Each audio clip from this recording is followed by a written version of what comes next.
Welcome back to All Hallows Kino, and today is a very special episode. It is a double episode, and for two films, I had to get on a second person to help me out. This is Kiki from the channel Kiki Nova.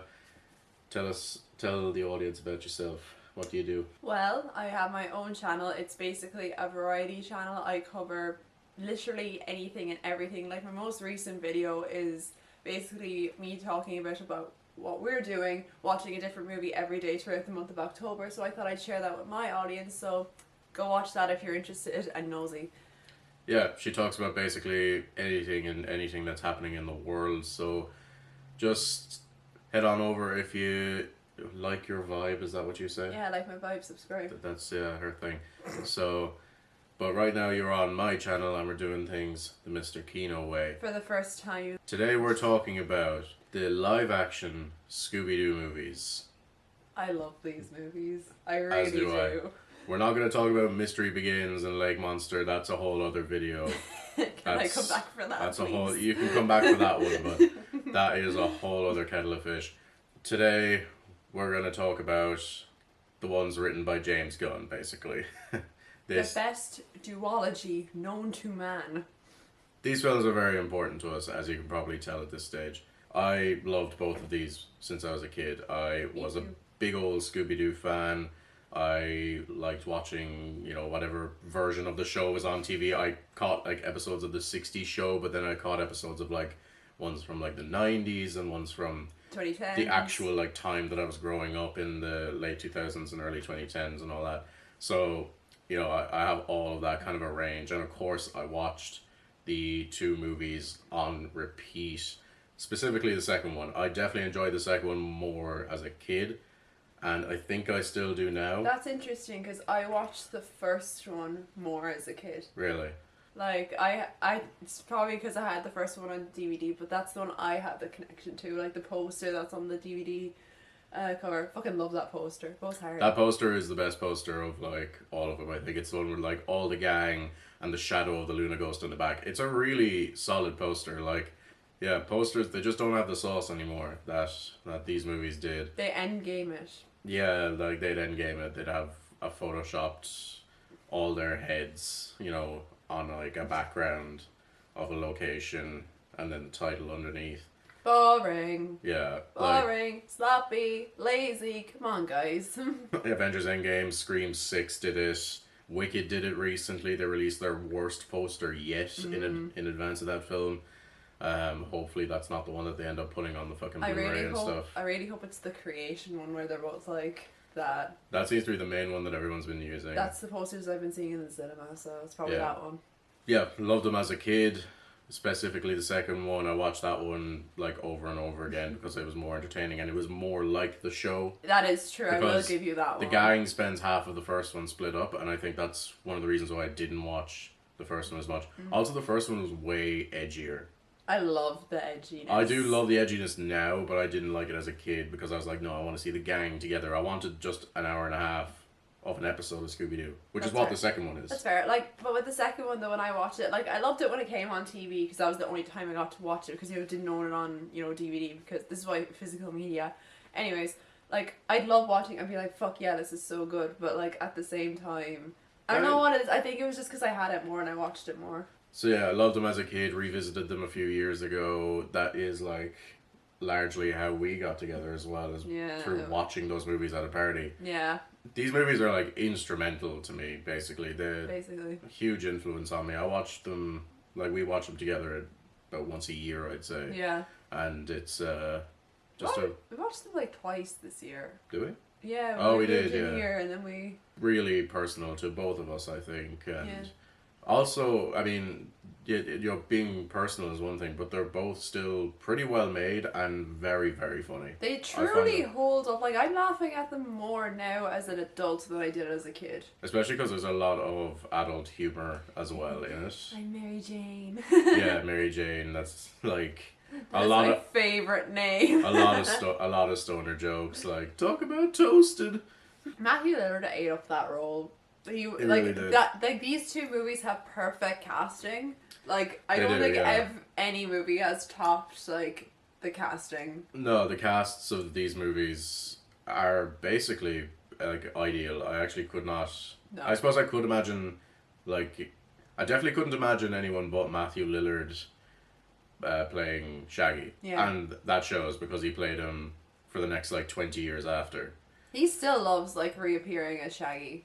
He still loves it. Yeah, he does it at like Comic-Con and all that shit too. So I mean, yeah, he's incredible. Like, I think Freddie Prinze Jr. and Sarah Michelle Gellar, you probably could recast, but the fact that they're together in real life, they got married because of these fucking movies. I don't think you'd get that kind of chemistry No. with anyone else in live action. And they tried to do it with fucking Robbie Amell, and it did not work at all. I love Robbie Amell, but God, not a Fred. He's not a Fred. No. The only one that maybe could be recast is Linda Cardellini. But we love her. But she's too iconic. Again, to she owns it so much that I don't think they could. Like, they definitely all come back for the third movie. they all seem to be interested in it. So. James Gunn, do your fucking job. Just write Or just it. anybody, like the guy who directed. I'm blanking. I don't know how to pronounce his name, to be honest. So his name will be here. The director of the two movies, if he could come back, I'm sure you could find a writer. Even if James Gunn had a tiny hand writing it, it'd be fine. He's too busy running DC. Adam. Black Adam was not James Gunn. That had nothing to do with him. Whatever. Oh, that's all Dwayne. Alright, let's get into the first movie. Scooby-Doo, the movie. Fuck yeah. Perfect title. It's, classic. Poster goes hard. We already covered Poster is it. amazing. Love We talked that. about the casting. A little bit more on the casting. Rowan Atkinson. Mr. Bean is in this movie. Mr. Bean being the villain.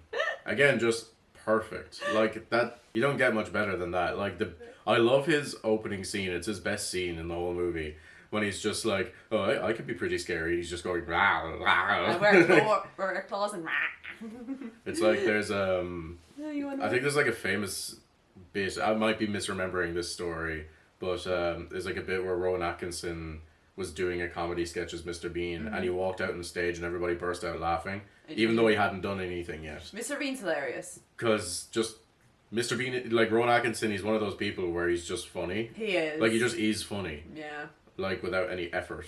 It's very hard to be funny. Fair fucks to him. Yeah, it takes a special kind of person to be funny without, like, having to learn how to be funny. Yeah. Because he just is. Like, he's just got that energy about him. The aura. Yeah, he's got the funny aura. But yeah, perfect villain. Love that. Story-wise, what do you think of it? I think it's interesting how they try to dissect, like, the Scooby Gang. Because they start out and it's like, oh, Daphne's like, oh, I'm the one that gets kidnapped all the time. And Velma's like, I'm the smart one. And Fred's like, I'm the leader who takes all the credit. And Shaggy's like, I'm the one who carries the bags. I carry the bags. I just, dick around and all that kind of thing.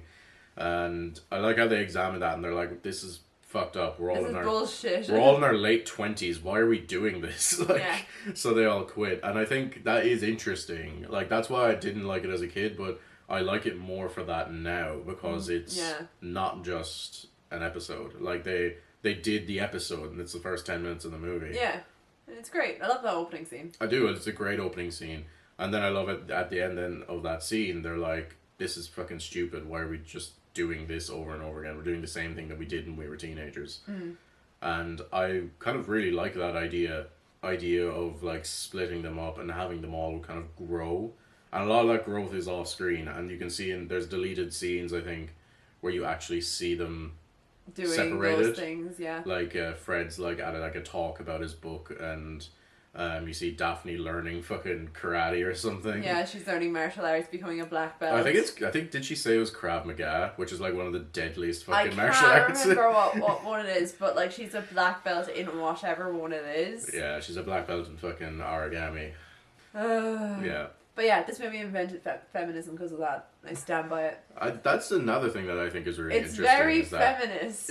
It's surprisingly good in its representation of women because, and I said this when we were watching the second one. Yeah. I guess I'll wait till we get to that, but yeah.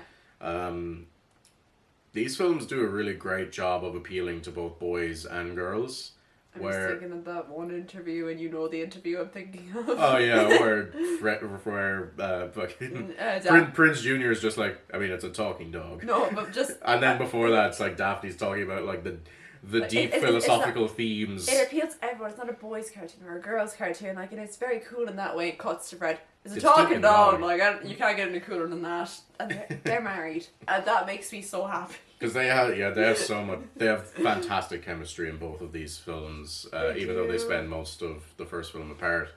And fighting.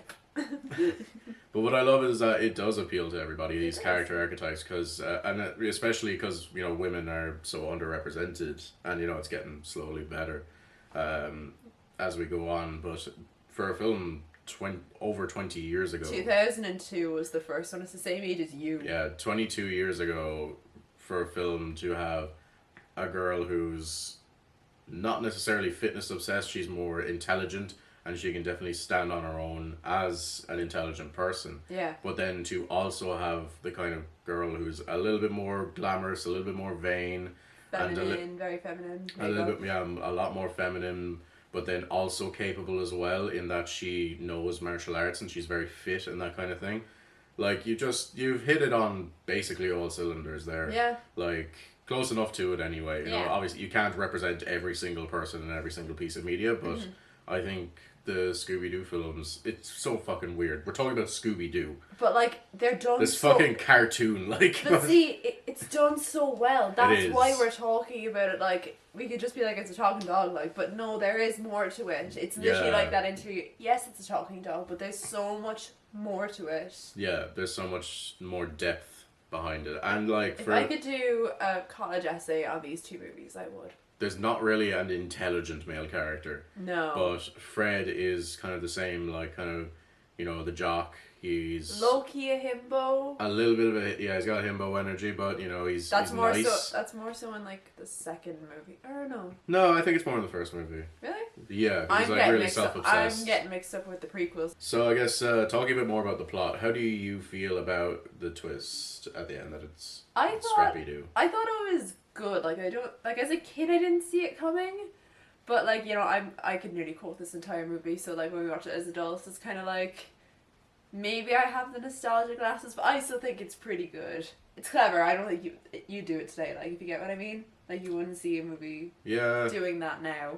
And I think it's really obvious now. Yeah. Because Scrappy is set up in a scene in the movie. Yeah, but they couldn't just not like do that and like have Scrappy like stuff. I know. Yeah, I just Scrappy's little shit. Anyways, even as a kid, I never liked him. Like, even in the cartoons, I was like, oh, he's annoying. I'm not sure how I feel about Scrappy being like the villain at the end, and he turns into a big CGI monster and stuff. Not entirely sure how I feel about that, but that's kind of the premise of like what he's doing, like stealing souls to be all powerful. I like that. Yeah, that's fun, but like. God, you make me think about this movie like more than I want to. Like, no, just leave me enjoy the childhood movie that I love so much. You're on my channel. You gotta think about stuff. That I'm not doing good for feminism right now. Okay. Now that I'm actually thinking about it, it kind of is obvious the way they set it up. Like, I never thought of it that way before, but it is kind of obvious. But like with the second movie, I think the twist is so much better because you genuine. I would never have thought that as a kid. Even as an adult, it's like, huh. That's interesting, We'll get into that in a second, but like, you know what I mean? Like, it's more obvious in the first movie than it is in the second. I think it is, anyways. That the twist is coming. Yeah. Yeah, no, definitely. It absolutely is. I was shook watching the second movie as a kid. Shook. It's the thing as well of like, you don't find out it's Rowan Atkinson, Mr. Bean. Yeah. You don't find out it's Mr. Bean until like about halfway through. But it's really obvious from the first scene that he's the bad guy, and then they throw in another twist after that. So I don't know. It is kind of, it's probably like the thing that like knocks this movie down a bit for me, because I gave both films 4 stars in my latest rewatch. Yeah. And I'd say that's probably the thing that knocks it down the star Yeah. for me, is that the twist is kind of messy and a little bit poorly handled. But still, it's still a good movie. We're not saying it's a I bad movie. love It's this genuinely movie. a good movie. Like, if I'm talking completely subjectively, 5 out of 5, 10 out Yes. of 10 for both of these. Exactly. But, you know, you kind of have to introduce a little bit of objectiveness Yeah. in your critical analysis as well. Or at That's least I true. do. Yeah. So, yeah, that's why both of these movies are 4, because there are, you know, significant problems with both. But just not enough to ruin my enjoyment. Oh, no. Like, these movies are a ton of fun. Like, whether they're 4 stars, 5 stars, 3 stars, they're still a lot of fun, and they're just so nice to watch if you're feeling, like, nostalgic for, like, Scooby-Doo, especially the second one, because, like you said, it's an hour and a half long episode. Yeah. So, definitely give them a watch. I'm telling you guys, they're such good movies. Do you have any final thoughts on the And first the first movie? movie, not really. I think I have more to say in the second movie. I guess just to kind of cap off, some of my favorite jokes from the first movie. I think the first movie... No, I can't really tell which one's funnier, to be honest. But some of my favorite jokes is like the sacrifice joke, where Scooby thinks that being a sacrifice Is is a really good thing. good. Yeah. I would like you to be a sacrifice. A sacrifice? And I know it's cheap, but the farting scene is pretty funny still. Just Matthew Lillard's, like, body language in that scene. He was acting across is from so nothing, which funny. makes it even funnier. He was acting across And, from you know, nothing, and then, like, you know, there was no, like, he was just doing things with his body, like, because they had to edit that later. That's... He was channeling 1% of Shaggy's power. There we go, we did the meme. Oh my god, okay. I feel like we could not have gone through this entire review without doing the meme at least once. I kind of miss those memes. They were kind of funny, yeah. They got ran into the ground very quickly, though. Yeah. Okay, those memes are society memes. I mean, the Shaggy memes are way better than the Society memes. There we go. So, what other jokes do I really like from this? They got every joke I like, but... I like the weed jokes. The weed jokes are very funny, like, talk about toasted. And yeah, the Mary Jane joke is very funny as well. And there's one of my favorite, like, just long stretches of comedy is... I think it's actually a post-credit scene, or like a mid-credit scene or something like that, where... like everything's wrapped up, the story's wrapped up, and Scooby and Shaggy are in a restaurant. Oh, I love this And scene.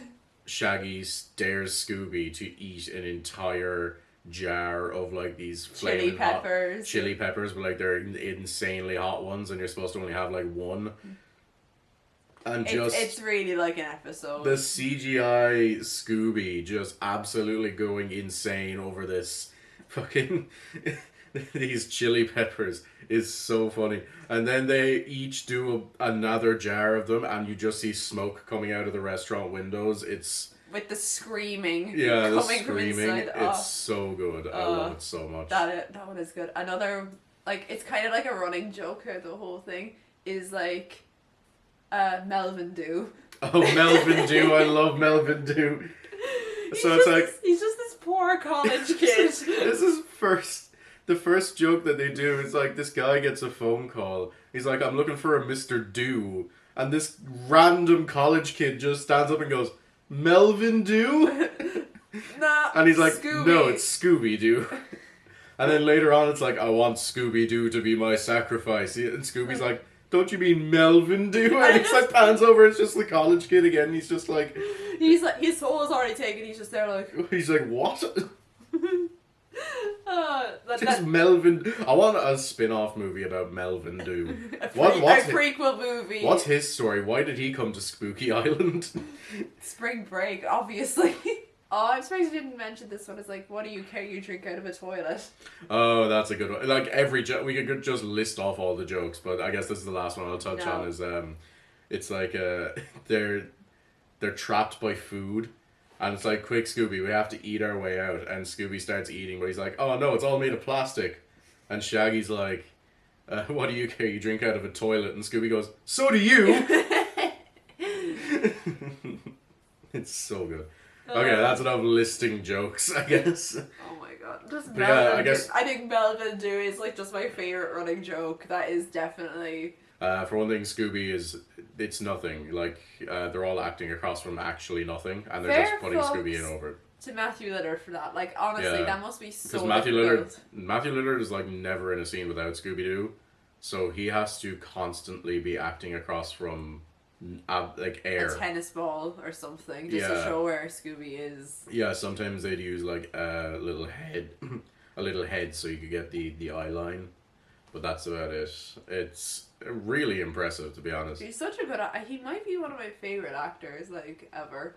He's one of my favorite, I think, comedic actors because I just love him. he's amazing in Scream as well. Like with the faux dick. that's a whole other video. There's other stuff that he's in that I really, really like as well. But yeah, Matthew Lillard is an absolutely incredible He's comedian. a gem. Very much so. And yeah, other bits of trivia. Another Matthew Lillard thing is that to get the voice of Shaggy, he used to just scream in his car for an hour to get his voice all hoarse. His poor voice. And he only did that for like the first movie, and I think after that, because he went on to voice Shaggy in other media, so he eventually just kind of figured it out. Yeah. So he didn't have to just ruin his lungs ruin his vocal cords. His poor throat. His throat Yeah. definitely hurt after such a long day of filming. Holy shit. And the bleach also ruined Freddie Prinze Jr.'s hair, and he had to shave his head after. He's wigging it up in the second movie. Yeah, he's wigging it all the way up, and it's sometimes it's obvious. Yeah. I've said this before and I'll say it again, I want uncut versions of both movies. I want the R-rated versions of both of these movies. Yeah, did you know, like, fucking first movie was... The first movie originally was going to have an R rating, and Give me that movie. but I need it. it was stripped down because they wanted it to be a kids movie. Which and is fair, but at the same time, that's why it's been long enough, please. that's why they allegedly used CGI to remove girls' cleavages because there was too many boobies flapping about.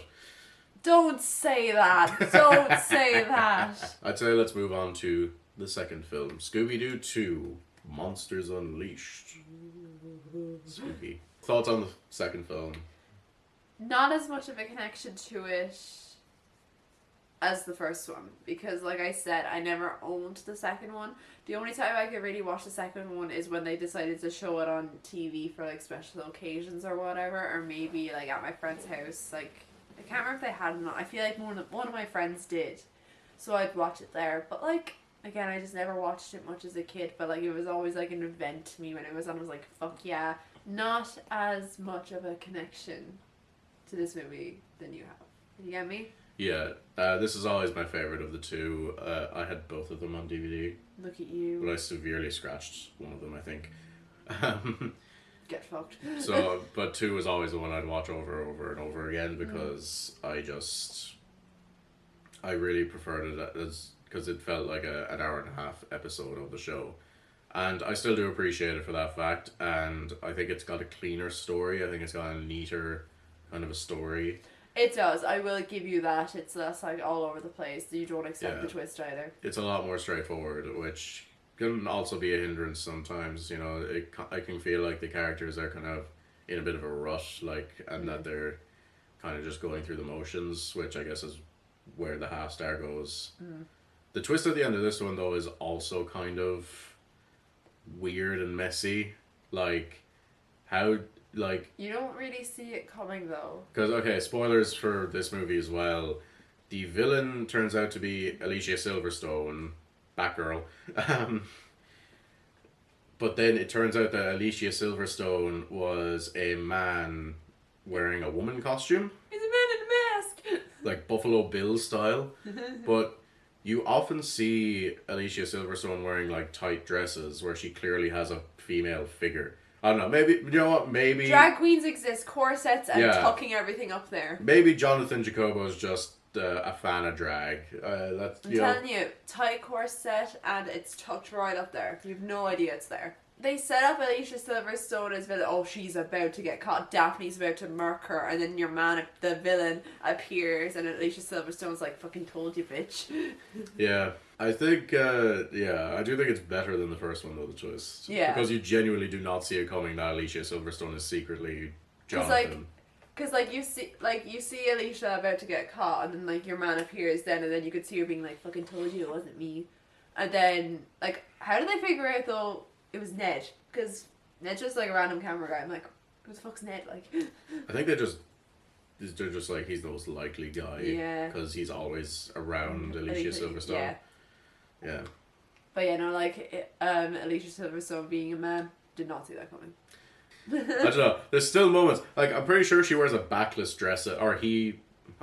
What I don't know what Jonathan Jacobo's fucking pronouns are in this movie. They don't really explain that. Look, like, it's very clearly Alicia Silverstone in all the scenes that Alicia Silverstone's in. It's just at the end where, like, kind of like CG the mask. They CG your face off of your man. Yeah, it's just interesting.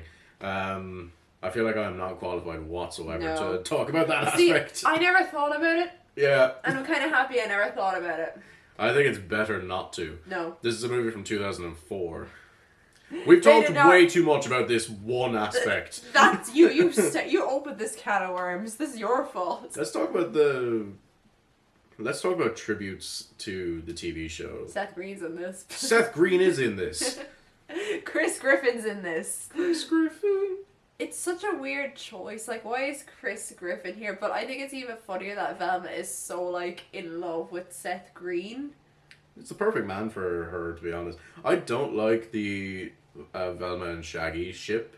You just want the plot of the first movie, like the uncut first movie. Originally Velma was going to be caught in a love triangle with Daphne and Fred. Yeah. And I really like that idea, but movie. because it was 2002, studios were like, we can't do this. And it's for kids. Yeah, so, but nowadays, like, absolutely, don't do the fucking Velma TV show. Do Linda Cardellini being gay for Sarah Michelle Gellar and make that a whole thing. Yeah, ooh, Velma and Shaggy. See, I like it and I don't like it. I don't like it. See, in the movie universe, like the live action movie universe, I think it works. Motherfucker, Seth Green is 5'3". Anyways, as I was saying, in the movie universe, Velma and Shaggy would work. It wouldn't be toxic or anything. They balance each other out. But, like, you haven't seen Mystery Incorporated, like, the 2010 I've seen some of it. Yeah, but, like, Velma and Shaggy get together and it's so bad. They don't work together in that universe because, like, you know, basically Shaggy dumps Velma for Shaggy, or for fucking Scooby. I do like the Seth Green character, though. I think he is a compelling enough character, and I like how he's endearing. I like how you don't know whether or not he's a bad guy. Yeah, it's kind of like... Because it does, the film really sets it up that way. Yeah. But, and I love the scene where he runs into Shaggy in the back alley. The back alley. And he's just going insane at Shaggy. And then Shaggy's like... We're gonna make, like, your personality and split. No, it was like, what was it again? It's like, we could do this all night and... Something tells me you would, but we gotta make like your personality and split. Again, I wanted to talk about tributes to the TV show because they have the costumes of all the villains that they've apprehended over the years. Yeah. And they're all just references and odes to the 60s show. I love the 60s show. Like the Tar Pit Ghost and the Pterodactyl Ghost, 10,000 Vote Ghost, He's so Minor 49er. Like, Captain Cutler, the Cotton Candy Glob. I don't remember that one. Like, I love how they have the silly ones in there as well. Chickenstein. It's awesome. Like, I love seeing all that. Like, the two skeletons, they're great. Yeah, they're funny. What's your favorite, like, monster from, like, the 60s show? Oh, I like the Tar guy. Like, he doesn't have to be in this movie, but, like, in general. I don't know. I think the Tar Pit guy is really... He's not, for me, he's not in, like, the movie, but it's, like, the ghost guy, like, in the chains and stuff. It's kind of like Ghostface face. That's a classic, yeah. I love that one. He's my favorite. And if I had to pick one that's, like, in the movie, I think I'd have to go with Captain Cutler. I love him. He's just so cool looking. I do love the Cotton Candy Glob, and I love because again, the plot of this movie is that there's a machine that turns costumes into the monsters that they're based off of. Yeah. Don't think about it too much. Yeah. We're not going to talk about it. Like the element is randomonium. Yeah, really, randomonium. Like, are we really going to talk about this? The scientific implications. Spent all night on that fucking name anyway. Get fucking Matt Pat in here for film theory. Like, yeah, is randomonium real? Anyway, what is the science behind this? Yeah, the Cotton Candy Glob. I love when they realize that because it's real, So it's just a guy made out of cotton candy, and Like, Shaggy and Scooby it's just like- fucking dig in. It's like 10-foot cotton candy thing. And they just look at it like We about they to do. eat. They do the Art the Clown thing from the memes where it's just like, and they just absolutely go ham on this cotton candy thing. They basically just murdered a living sentient being. It's cotton candy. Don't think about it too much. Yeah, It has no organs, so. but don't it has worry. thoughts and feelings. Throw water on it, it'll disappear. Like, do you really want to think about this? Yeah, it wouldn't last 2 days out in the out in the world. Exactly. They're lucky they're in America where, like, I'm guessing they're in, like, not even LA, but, like, somewhere where it doesn't rain much. Well, they're in Coolsville, That's not a real place. but Coolsville. I'm gonna hit you again with the switch Some of these names are great. Coolsville. Mystery Incorporated. I love their apartment that they have. Oh, the headquarters that they have. Yeah, I thought that it's was good. the coolest shit in the world. I love how they have like the kitchen is kind of green and yellow for Shaggy. Like the living room is like blue for Fred. There's like orange cushions around for Velma, and there's like purple like carpets and stuff around for Daphne. It is pretty sick. It's awesome. Talk about coordination. It's like the iCarly apartment. It's just like unrealistically cool. Oh my god, I want to live in the iCarly apartment. Oh my god, the scene when Shaggy and Scooby try to act like the others, and they just come in dressed up as everyone, and just fucking Shaggy being like, "Sorry, Daffy, your go-go boots didn't fit me," and then Scooby's just there rocking the fucking thigh-high boots. And I love how Daphne's one problem with this is like, Scooby, that doesn't go with the sweater. It doesn't, I guess. Pink and orange. What It's a not. combination. Because Scooby was wearing Velma's sweater and Daphne's boots, and Shaggy was basically wearing Fred's outfit, like the classic Fred outfit, like the But white. it was green. It was a green the sweater. jumper was green, but like the ascot and everything. Yeah. It's like, you know what? He was rocking it. He was rocking it. But yeah. It's like, what are these strange markings? Words. Words. It's so good. That's my ADHD when I don't want to focus. There's just so many great scenes in this. Yeah. The jokes in this movie. Like, what's your favorite joke in this movie? Oh god. I don't know if I pick one. I mind if you want to hear it. You go with yours and I'll think But of like, one. it's kind of like the sequence, like when they're at the haunted mansion and they ring the doorbell, they fall through the floor, Oh, yeah. they're in the ball, and like just before like Fred rings the doorbell, he's like, Shaggy, what could possibly go wrong from ringing a doorbell? Rings it. They fall through the floor. They're into like this giant ball. It rolls down like fucking big slidey thing, and then ball stops. And the way Matthew Lillard delivers this line just made me laugh so much as a kid, and it still makes me giggle. It's like, that's what can happen by ringing a doorbell, Fred. That. And next thing you know, there's a Girl Scout. It's like, want to buy cookies? And then I'm assuming it's Jehovah's Witnesses, but it's never. No, really... they have a copy of the Watchtower, so it is. Yeah. It's like, hey, have you heard the good news? Yeah, there's cookies. That's a very good. Just that whole. And you see when they get out, they're eating the cookies. So and they like your one's counting the money, like, see ya. So they actually bought the cookies. One of the strongest jokes for me is when they're in the science lab room. Oh, I do. And they're drinking the different potions, and it turns Shaggy into a woman, and it turns Very Scooby dodgy into the CGI. Tasmanian devil, and all that stuff. And then Makes the Scooby weirdly smart, and then like. yeah, it makes Scooby really smart, and he mixes a bunch of shit together to make an antidote. And they Since drink. Shaggy's like really buff, he's like, no, I don't want to. Yeah, I want to be buff forever. But then, shenanigans ensue, and they eventually turn back to normal. And they're just like, what the fuck happened here? Because like they're against the wall, Yeah. like. Fucking... And Scooby just goes, I invented a potion. in the classic Scooby voice, because he's no longer smart. He's not smart anymore. He's just like, I did something. Like, when he was smart, he had Einstein hair. He had Einstein That's how hair, you know yeah. he's smart. And just all like the Matthew Lillardness in it, like, check out my pecs, little man. I'm buff.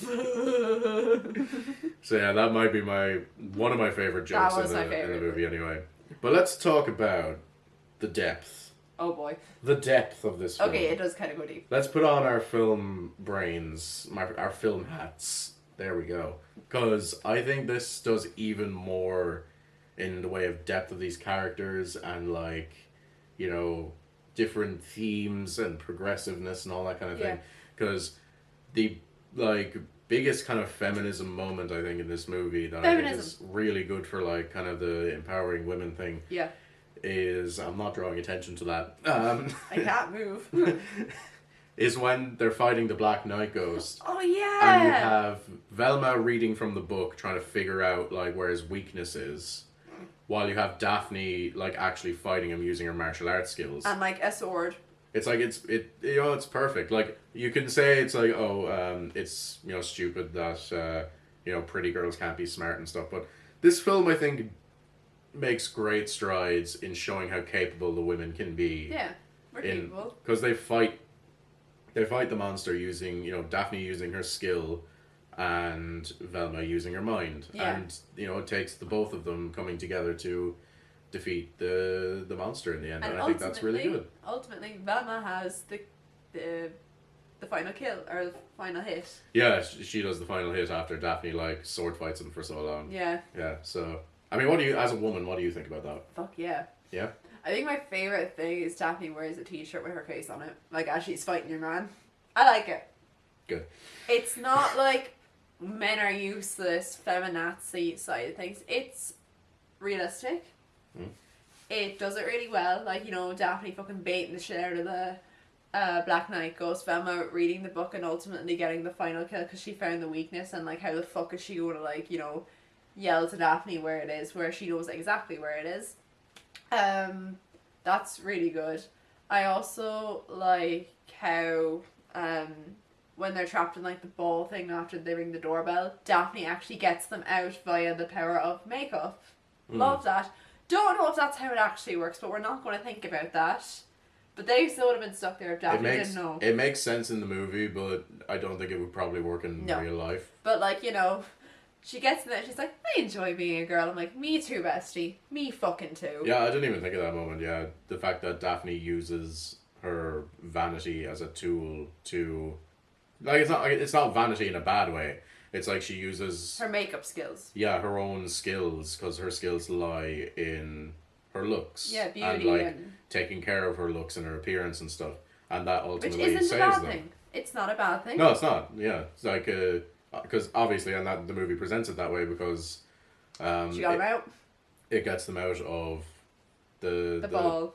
The thing, and... It's like, I think she even says to Velma at one point, it's like, don't underestimate the power of makeup or something like that. Yeah, it's never too late to learn. Ooh, I also like the message of the movie. It's just like, just fucking be yourself. Because, like, there's a scene where, like, Daphne really dolls up Velma for her date with Chris Griffin, I can't remember. Seth Green, sorry. Grass. Really dolls her up for, like, Seth Green or whatever. And, like, it's clear that like Velma isn't fucking comfortable at all, and then like at the end she's like, fucking I don't need this. I love how though, like when that sequence is over, she zips down the jumpsuit and she's wearing the sweater under it, and I like yelled at the TV, Velma, fucking stop. Like that's not realistic. That sweater would not have fit into that. No, it would not. It was for reference. It's leather, skin tight jumpsuit all the way, like long sleeves, everything. Yeah. It's even a bit, it's like, do you need to go to the bathroom? I can't in this outfit. Also takes in toxic masculinity, like... Exactly. Yeah, I wanted to mention that, yeah. I guess I'll... You can do that, because, like, you're a man. Yeah. Like, again, just more depth in this is that Fred is feeling very inadequate, because, for one thing, he keeps fucking up and saying shit that he shouldn't. But that's also, not his fault, that's the press being like, hey, let's take this out of context. But also, he... feels very useless because he can't figure out how to defeat the monsters. And Daphne keeps asking if he wants to talk about it, but it's like talking's for wusses or something. Yeah, talking's for wimps. And like it's very much like it's presented as such in that he feels like he shouldn't be able to talk about his feelings because of the fact that he's a man. He's supposed to be masculine. Like, that's for women. Kind of way. Exactly. Like talking is for women or whatever. And it is presented as a bad thing, and then at the end, towards the end in the climax, when him and Daphne are basically getting their asses handed to them. Like Daphne's just after getting electrocuted, fucking Fred just got fucking jousted off a motorbike. They're on the floor like, oh fuck, we're gonna die, aren't we? He finally like turns to Daphne and says, look, I'm fucking scared. Like, I've never had to deal with something this like life threatening before, and it terrifies me. And Me too, the fact buddy. that Daphne says like it's okay, you know, you're allowed to feel that way and all that Yeah. kind of thing. It's really really good for, you know, men's mental health. Like, because that's definitely, I think, one of the biggest problems that face men, especially, well, like all the time really, yeah. but it's more coming to light nowadays. The fact that one of the biggest issues facing men's mental health is that they feel like they can't open up and they can't talk about their That's- feelings, and That's not true.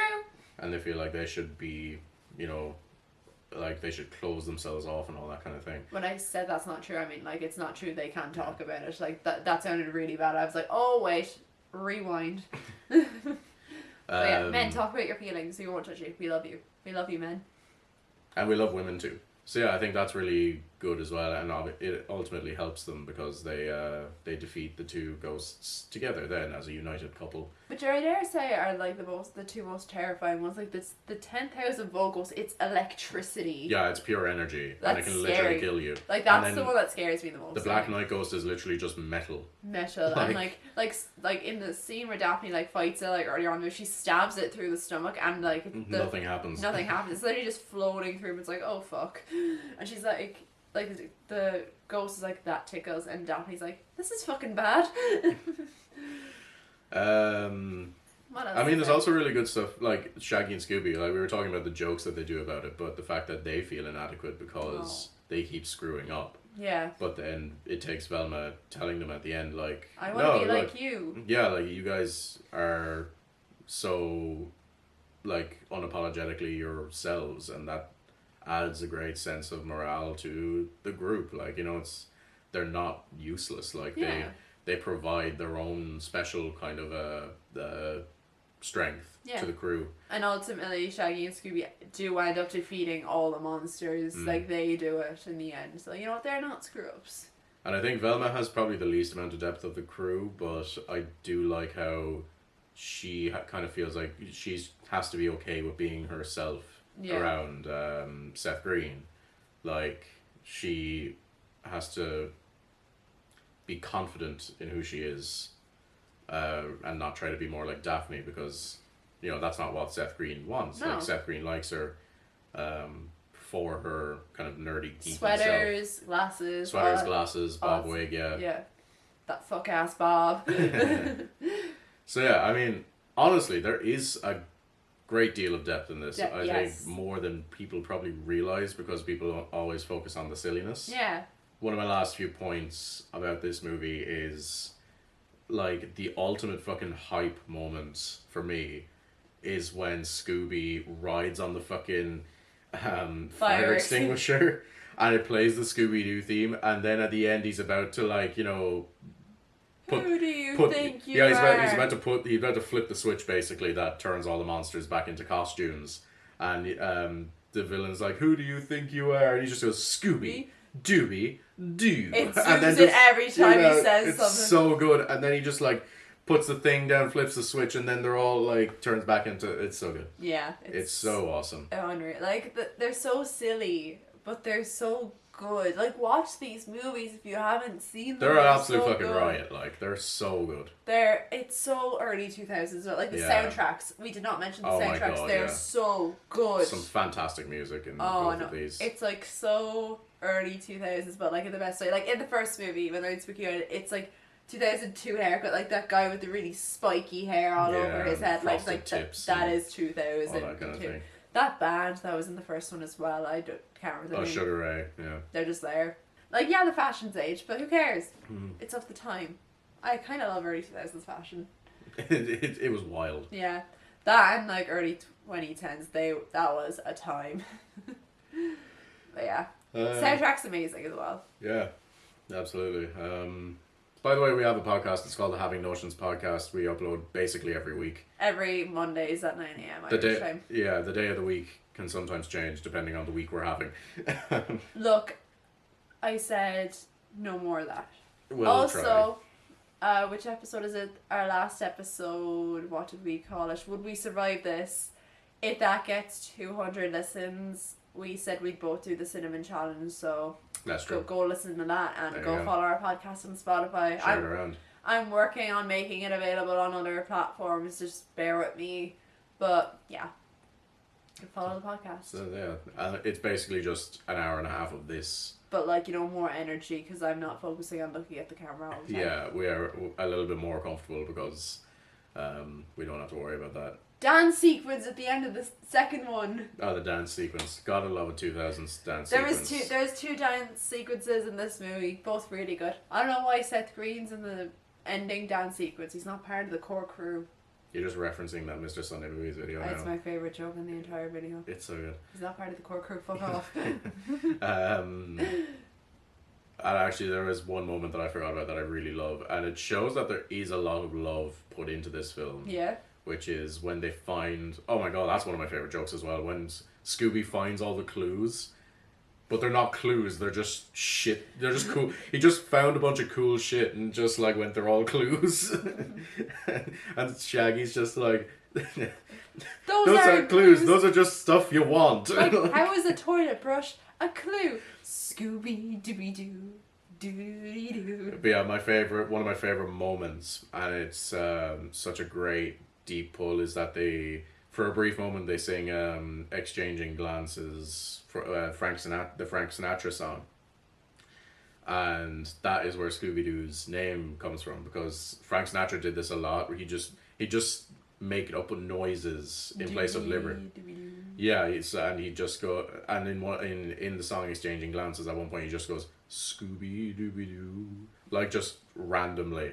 And that's where the name of Scooby-Doo came from. Yeah. So the fact that they put in a little reference there just shows the amount of love that this movie and both of these movies had for the Scooby-Doo like lore, basically. Give us Scooby-Doo 3. Bring Scooby-Doo 3. Bring Scooby-Doo 3. Make it OG cast. They'd all come back. You know they would. They love those characters. Stick around if you... Subscribe to me. I need the engagement. I don't need it. I just like the engagement. I like it when new people subscribe. I'm like, oh my god, new person. Yay! If you like anything that I had to say, stick around on this channel. There's still more videos coming for the Halloween season. I'll be popping in and out of the channel like I always do. There's going to be a hopefully really great video coming out on Halloween on the 31st. So stick around for that and leave this video a like if you enjoyed it.